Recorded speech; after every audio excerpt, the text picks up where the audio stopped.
Thank you. All right.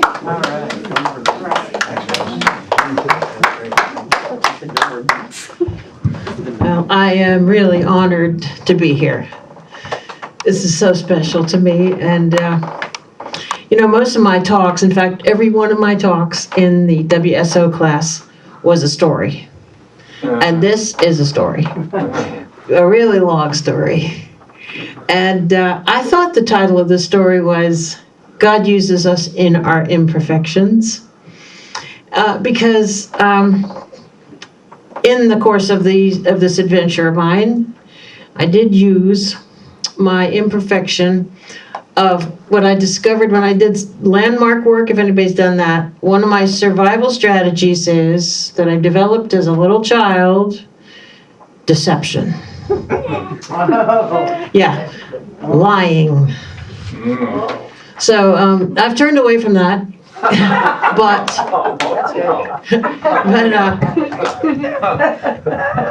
eventually, occasionally I have done it. I have been known to do it in recent years, so it's in the story here.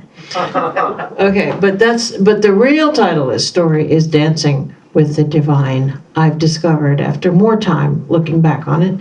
And I also want to say that I need you to remember something for me. The town of Somerset, New Jersey.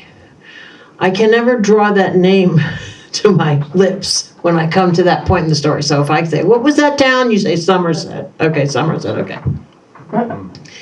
So after the empty nest time in my life, I was sort of, on the loose, and I had declared myself. I was really in touch and recognizing that my life was about serving children. Now, children don't pay you, a paycheck, do they? No. And they don't have jobs to hire you for. Now, they're just like around, and I was just very sensitive to the needs of children. And I found myself in New Jersey, not Somerset, but another place where I had gone to live. I was invited to come and stay with some old friends and help them out with their radio show, and also be a typist for, the husband was a lawyer, and they were Unity folks. And so I went to the office of the Unity minister there to say, have anything for a youth ed person? She said, no, we have a full roster of teachers. Now, while I was there, her administrative assistant just called out. She said, oh, that son of mine, I'm so worried about him. So I went right over to her desk and I said, well, if there's any way I could help, I'd be delighted to help out. What's going on? And she said, well, would you really? She said, my husband and I want to get away for a weekend. He's in the 5th grade, and we just need a break. So come on over to dinner Wednesday night and meet him, and we'll make plans. All right, we're okay. So I go over there on Wednesday night, and this little boy, Brian, he was well-spoken. He was polite. He was intelligent. He was handsome. He was healthy. He seemed to have it all together. But his mother told me privately that he had been suicidal several times, that when he wanted to go trick-or-treating with friends, no friends would go with him, that he had asked to be part of to do some theater, do some acting, and she put him in a children's theater. He got a part. After the play was over, she got a note from the director of the theater saying, don't ever bring him here again. So there was a mystery there. I didn't understand it. So then she and her husband went off for their weekend, and I came to stay with him as of Friday morning, because there was a holiday that weekend for some reason. It was a 3-day weekend. Now, she had told me before she left, the biggest struggle we have with Brian is that he never wants to do his homework. He always wants to watch television, and we won't let him watch television until he's finished his homework. We're always fighting about that. Okay, so I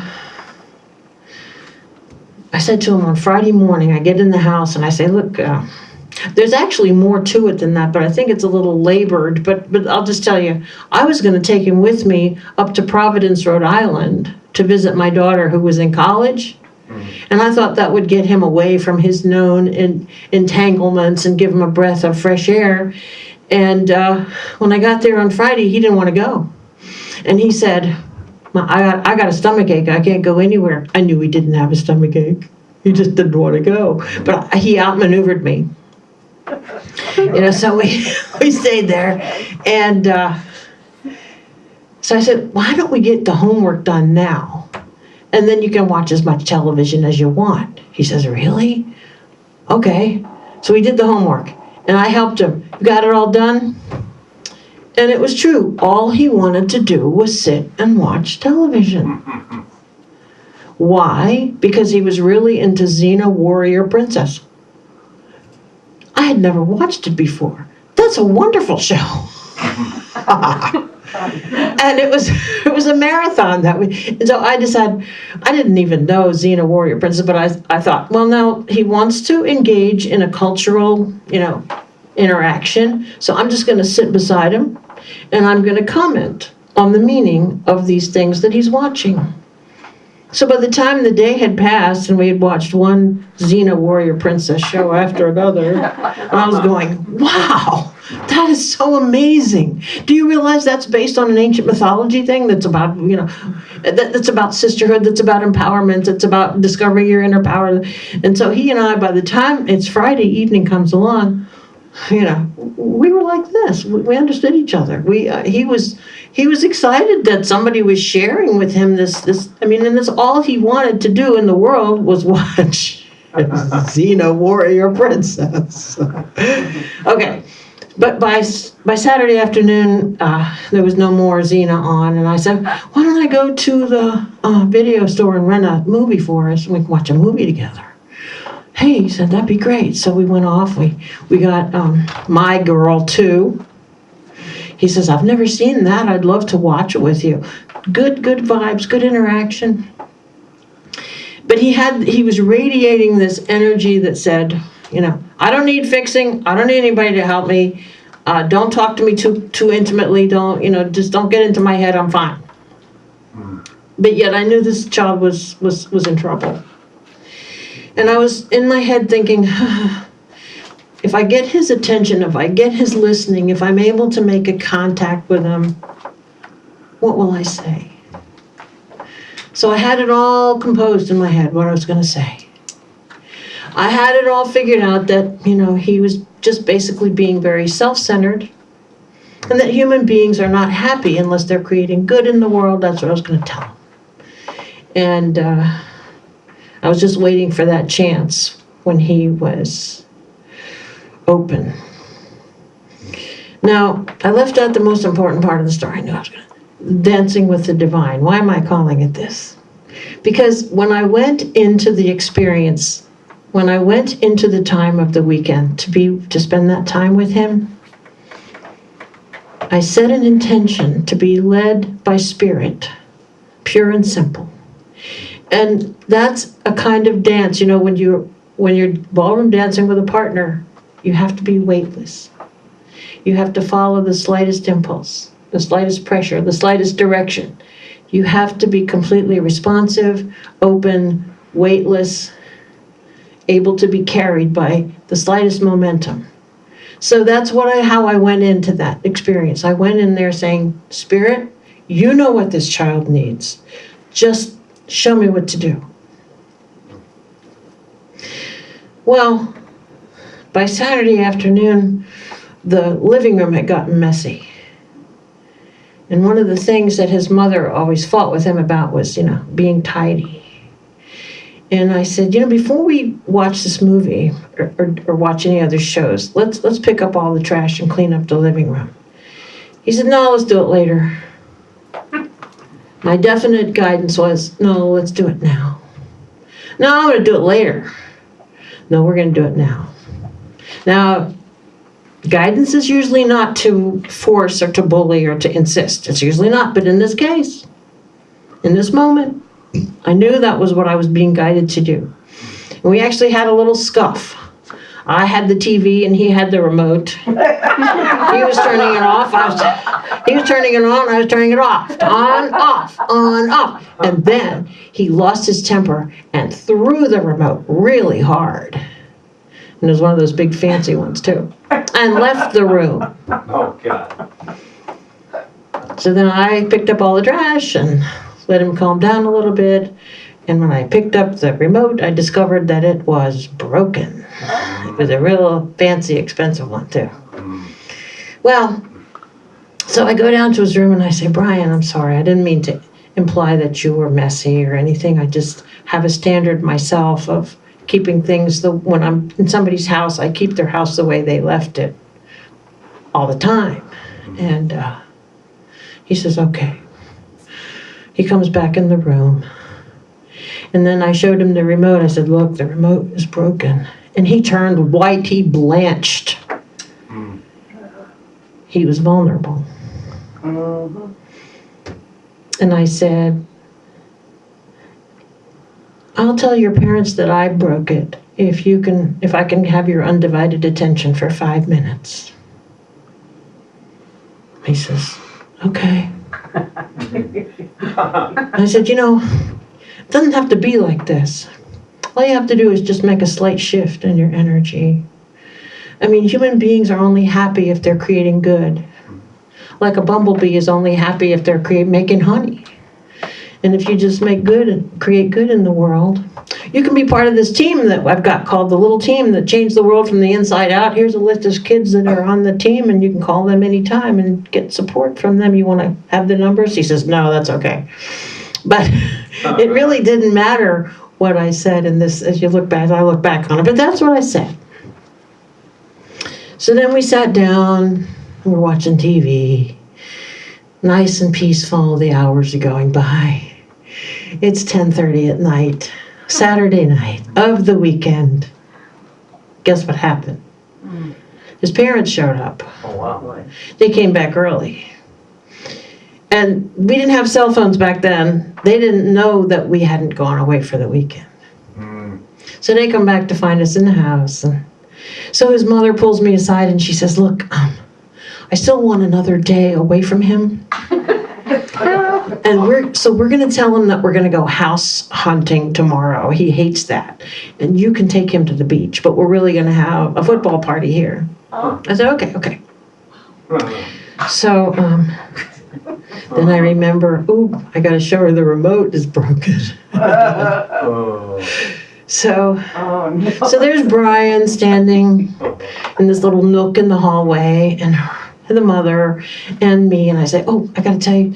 And so I go and get the remote. Now, it was believable that I could have broken it because the house was very elegant, and there was a balcony in the living room that if you dropped the remote down from that balcony, it would have broken. And I said, this is broken. I dropped it. I broke it. She didn't buy it for an instant. She turned right around to Brian and says, what happened? And he turned white. He blanched. He says, I threw it and it broke. Now she looks at me. I had just lied to her face, hadn't I? Yeah. And I said,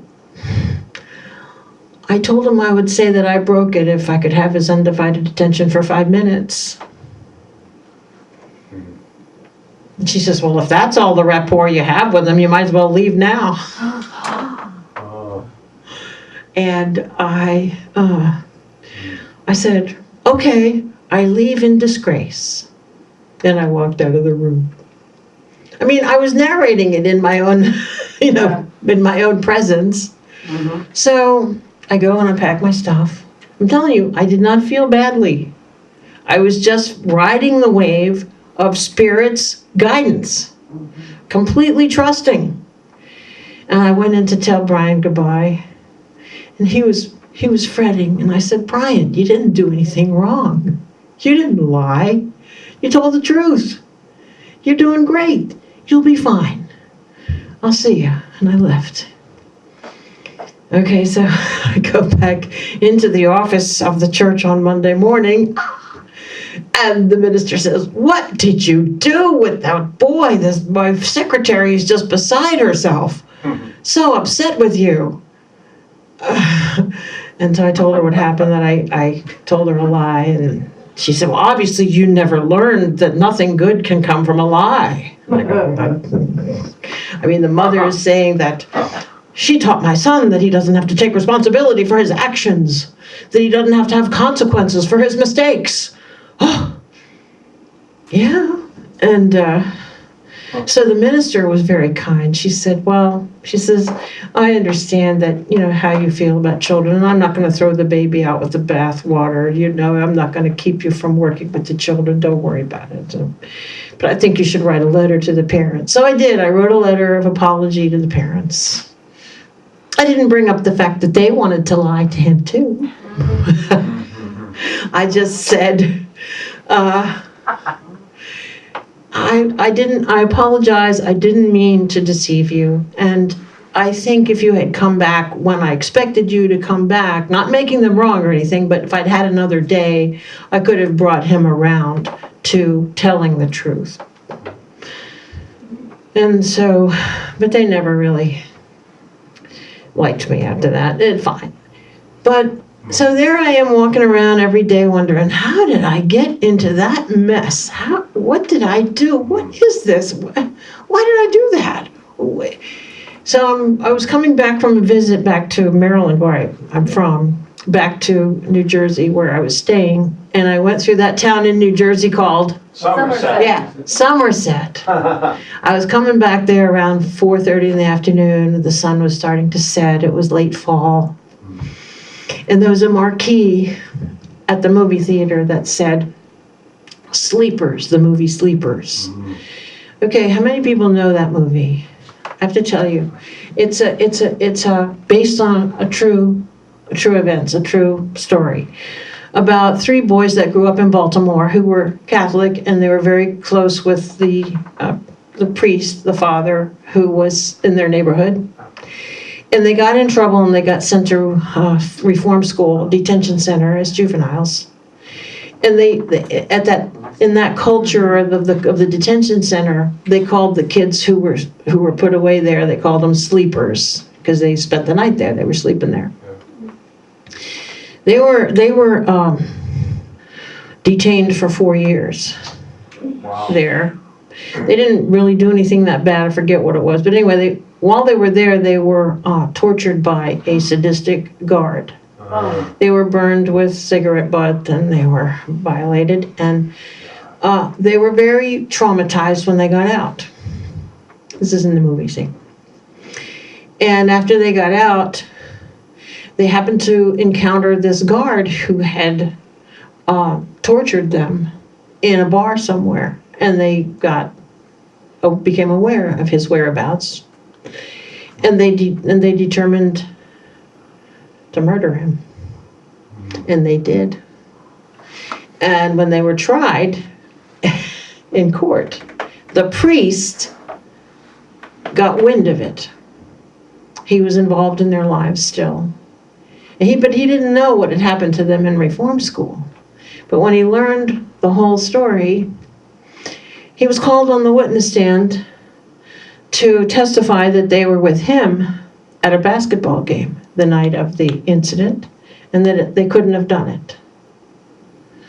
And he had basketball tickets to prove that they were with him.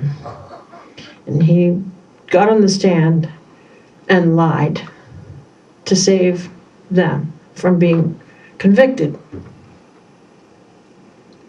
And that was the movie. And when I came out of that movie, realizing that Spirit had directed me to go see that movie. I had never heard of it. I didn't know what it was. And that I was struggling with this question of why had I lied? That God was guiding me even then telling me, it's okay, it's okay. But that still didn't clarify the whole matter. It took almost a year, maybe a year and a half, before one day I was mulling over it. And I realized that Brian was being rejected at a very subtle level by his parents. And that my act of whatever it was, my act had been actually a statement of pure love for him at a soul level. That to see someone take a fall for his sake at the hands of his parents could not have been a more pure expression, statement of love for him. And when I saw that, tears came to my eyes. I mean, I couldn't have figured that out. I couldn't have created that. I could not have orchestrated such a powerful statement of love for that child. But God did.